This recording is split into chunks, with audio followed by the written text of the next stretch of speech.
A. What do you do? This is what some students do.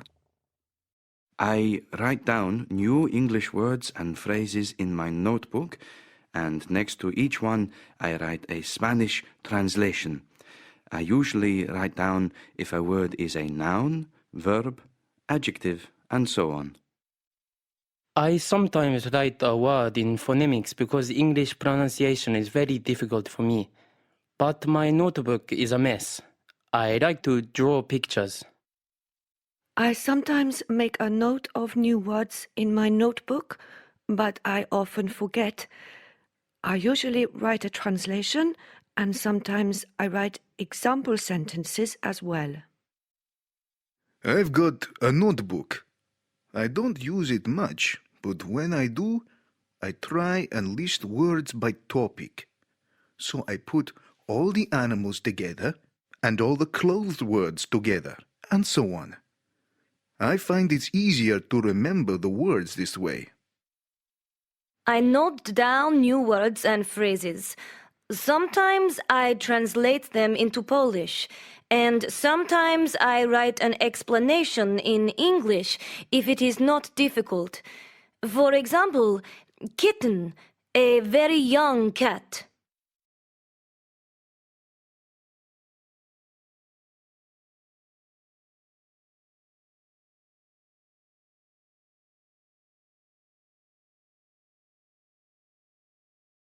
B. Tips for your notebook. A tip is a piece of advice to help you. Here are some tips for your notebook. Put words from one topic in the same place. For example, food in one place, clothes in another, etc. Don't mix them up. You can also have grammar topics.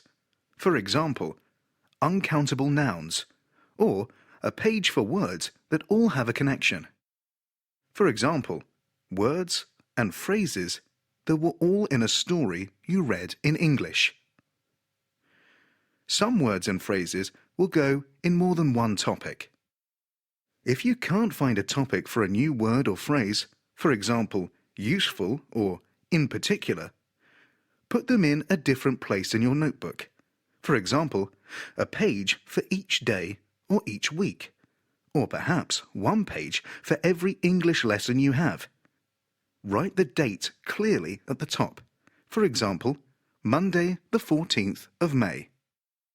When you write down new vocabulary, write a translation if it is necessary, but also write the meaning in English if it is possible, or draw pictures. If possible, add synonyms, opposites, other parts of speech, etc. Awful. Adjective. Means terrible. Synonym. Dreadful. Enjoy. Verb. Means like something and get pleasure from it. Noun. Enjoyment. Adjective. Enjoyable. Example sentences help you with the grammar of a word, or with word partners, collocations. I enjoy living in a big city. Not, I enjoy to live in a big city. I spent 2 weeks in Rome. Not, I passed 2 weeks in Rome. You spend time in a place. Remember, words often have more than one meaning that you need to know. For example, a tip is also money that you give. For example, to a waiter for serving you in a restaurant.